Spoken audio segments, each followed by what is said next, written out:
September 21st, 2015. So many predictions going around. A lot of them scary, a lot of them very positive. I feel a sense of positivity in my own life, though there's always this underlying fear and concern for what is going on in the world and what possibly could happen with all our thoughts pointing on such scary events that could possibly happen. We seem to have everything going on in our world all at one time, all the possibilities, all the probabilities. They seem to be present in our story today, in our current era of existence. The biggest challenge for me with being such an information hound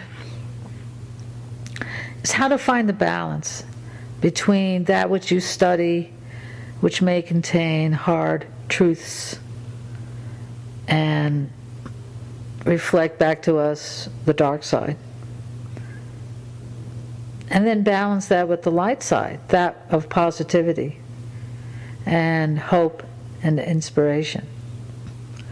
So I see all these crises going on the planet, volcanoes erupting, the Ring of Fire is very active, the possibility of an outside planet coming in and causing tension on the planet, the possibility of mankind or other alien species doing this to us and not it necessarily being natural.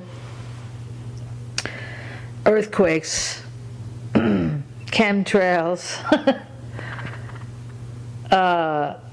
occult control of the planet. The list goes on and on and on. It's just mind-blowing. It's fascinating subject matters, and especially for those of us that really want the truth, it's a hard pill to swallow. Just like in the Matrix, you take the pill and you wake up to this nightmare.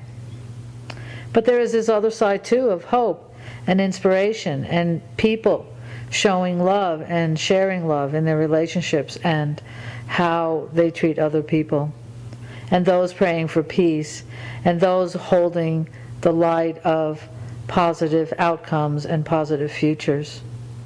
Not to mention that many of us in our individual lives, things happen in waves, In some people's lives, things start off, some people are in an up cycle, and some people are in a down cycle, and some people are going through loss and struggle and challenges, while others are moving on and opening up and learning and growing and having positive feedback in the reality. I see that happening all at the same time.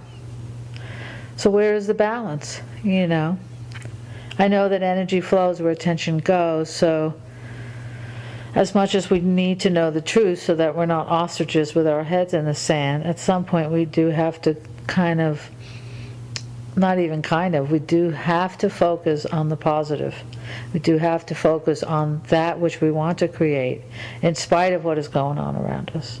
We do have the choice of responding to the situations going on around us, whether they be of natural forces or the other forces that we see manipulating things on the planet and making things worse for us. And then also, what do we do for ourselves, and how do we facilitate ourselves? I'm in a place in my life where at one point in the past I was very facilitated for earth crises and changes, and through life circumstances and loss and much change, I've had to let go of a lot of that, because in my certain circumstances I really cannot manage that. And at this point, all I can do is just trust my life path, trust that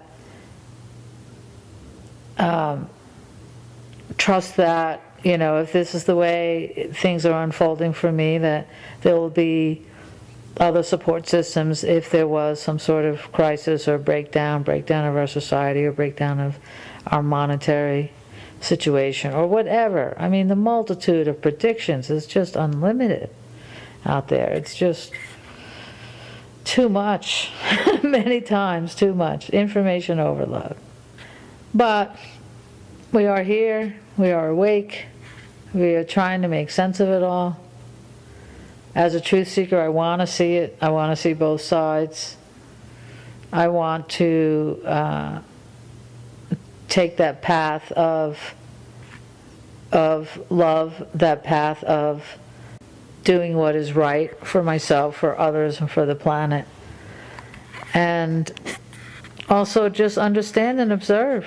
You know, as an observer, I see a lot of things unfolding all at one time. I see us shifting into a new age. I think we are already out of Kali Yuga and entering into Dwapara Yuga, the second age, which is, it is an evolutionary step for us, but that doesn't mean that things are going to be resolved just overnight. It's a technological age. It's an age that still has war. You know, it's an age that hasn't, in our own evolution, we have a lot of lessons to learn around war. We're a very warring species. This planet is just full of conflict.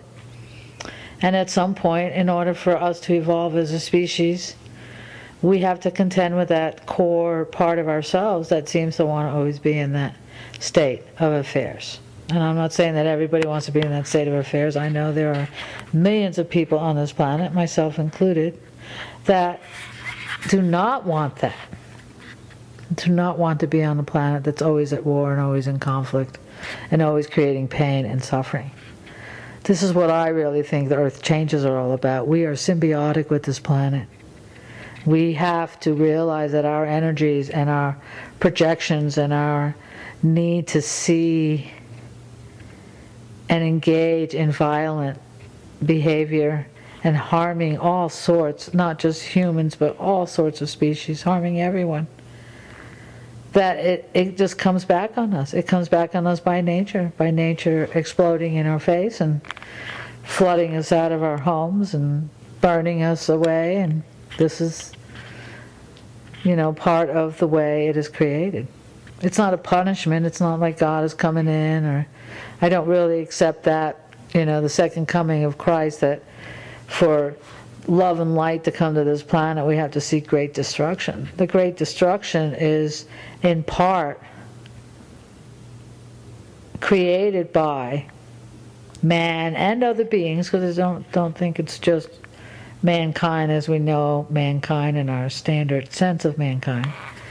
There are other beings involved, some humanoid, some not, some multidimensional, but we are not alone here. This is a big picture. We just can't turn it around unless we are willing to look at the big picture. And then we can consciously make choices to change. That's all I've got to say about it at the moment.